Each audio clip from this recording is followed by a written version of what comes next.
If you haven't seen my last 3 videos about Illuminati, go ahead and check those out on my channel.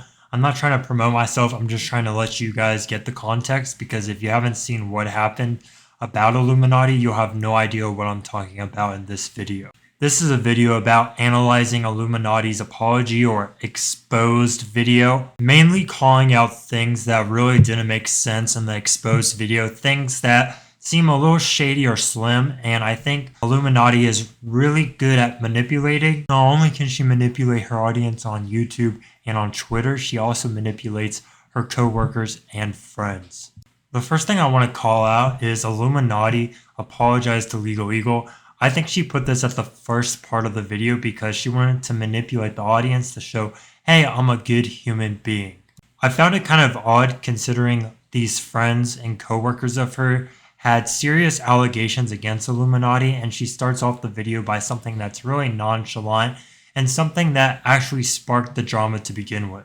It's also super weird that she didn't address the highlighter issue. She's not sorry about the allegations against her for claiming that highlighter effects are her effects. And I just want to take a minute to define this word. On screen are definitions for the word plagiarism as defined by Merriam-Webster, Dictionary.com, and the University of Oxford. I'm showing multiple sources defining plagiarism, but the overall definition is going to boil down to this. Illuminati went on a whole 10-minute spiel about how she was not plagiarizing anything and she never plagiarizes in her videos, which is super odd because she literally claimed Legal Eagle plagiarized or was going to plagiarize her content for using a highlight. Sad Milk was a collaboration channel started by 6 friends in 2020. It was kind of essentially group Reddit readings and just looking at cringe things online and reacting to it. It was no big deal on the surface. This channel and this project was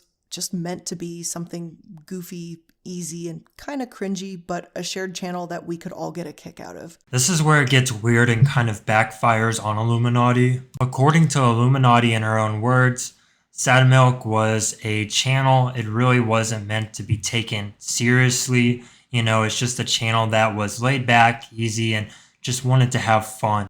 Not even a couple minutes later, Illuminati goes on about how no one in Sad Milk was taking the channel seriously enough. I found this to be really manipulative, and it says a lot about her character because she's the only one that sees the channel as not being taken seriously, even though she's kind of the one that said from the beginning, this isn't a serious channel. This is a laid back channel. It's goofy, it's fun, there's nothing serious about this. When the Sad Milk channel was formed, I initially took the lead and I made the channel, I made the Discord, I got my mods from my server to help run the new Discord, I hired and managed video editors to help us produce more content. I was the one who was sourcing the topics and files for each video, and I was the one who had set the schedules for recording too. I don't know if this is the norm or not, but for a laid-back YouTube channel, it's kind of crazy that she went out of her way and already started hiring people to work for this channel. She created the Discord, she created, the YouTube channel, she created a bunch of stuff. And I just want to know, what were the other members of Sad Milk, their thoughts about this? Like, did the other members even ask for this? I feel like Illuminati is not saying everything that she needs to say, because just literally a minute ago, she was talking about how nonchalant the whole Sad Milk channel was. When it was time to pay the editors, I wasn't answered or told that they would just get it to me later. I had to do this at various points with a vast majority of the members of the group. They would eventually get around to reimbursing me only after I expressed in group meetings how I was upset that I have to do everything, and I also got stuck footing the bill too. I think this is super manipulative. Illuminati is painting the picture that everyone else is not doing their work. But what she's leaving out is, what are the other members of Sad Milk?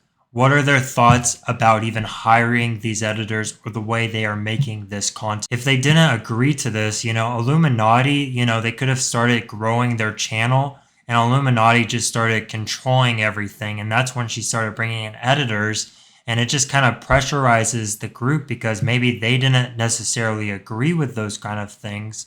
And she's putting all of this pressure on them to keep the channel going as it's growing. and they just kind of have to bow down to Illuminati. It was burning me out pretty quickly, and I was thinking about leaving the group. Illuminaughtii is purposely leaving out details, I feel like. She went from a completely casual YouTube channel that wasn't supposed to be taken seriously to being extremely burnt out. To me, this just doesn't make any kind of sense unless she's hiding something. So now I want to talk about Wonder. Wonder actually lived with Illuminaughtii, so he has firsthand experience with her on screen and off screen. And when I first learned about this story, it sounded like Wonder was super ungrateful for all the wonderful things and helpful things Illuminaughtii was trying to do for him. But then some things started to not really make sense. Wonder was hired on June 7th, 2021, and was salaried at $50,000 a year. To be frank, I just really wanted him to have an easier job so that he could focus on his personal channel, as he had told me numerous times that was his ultimate goal. His only task was to edit short clips from any live streams that I did so that I could post them onto my secondary channel, Iilluminaughtii. In addition to his salary, he received all benefits that I have for all of my salaried employees, which include a 401k, full health insurance, and an internal benefit I created for my team called an LSA. Now, this clip is a little fishy. At first, it seems like Wonder really messed up. He didn't really take advantage of his generous offer from Illuminaughtii.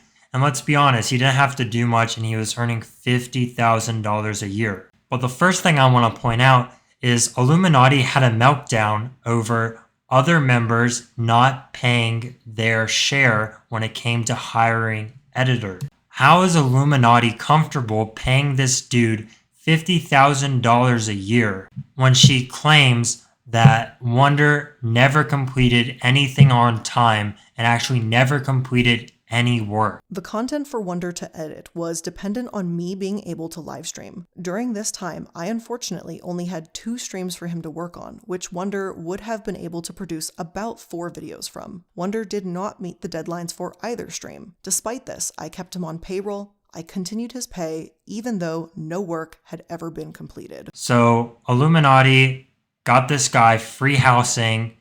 He has a $50,000 salary, but he's not doing any work. He's not completing it. And what does this angel or mastermind decide to do next? She straight up puts down $37,000 on a new car and buys him a 2021 BMW. And at first, I was like, damn, this Wonder Kid is super ungrateful and Illuminaughtii is so giving. But then I thought, why the fuck would she put down that amount of money and buy him a brand new 2021 BMW after he's been treating her like shit for weeks? How in the fuck did she just go from complaining about this person not even being able to edit or complete 4 videos from 2 live streams to buying him a brand new 2021 BMW? And sure, you can feel bad he doesn't have his own car and he's always wanted his own car. Why would you spend that amount of money on that car? Buy him a $5,000 car from CarMax or eBay or something like that. And this is where I think Illuminaughtii is extremely manipulative and we have to look deeper into this story. I'm waiting for more things to come out, but this really makes no sense. She's trying to paint the picture like she's the victim, like she's being taken advantage of to make her audience feel bad for her and to try to win them back. That's really what this video was all about by Illuminaughtii, was trying to win back her audience because she was receiving a lot of hate comments, so many that she couldn't keep up with deleting them. So I want to know your thoughts in the comment section. Do you think something else is going to come out about Illuminaughtii, or do you think she's the saint that she's trying to portray herself as? Let me know and I'll see you in the next video. Peace.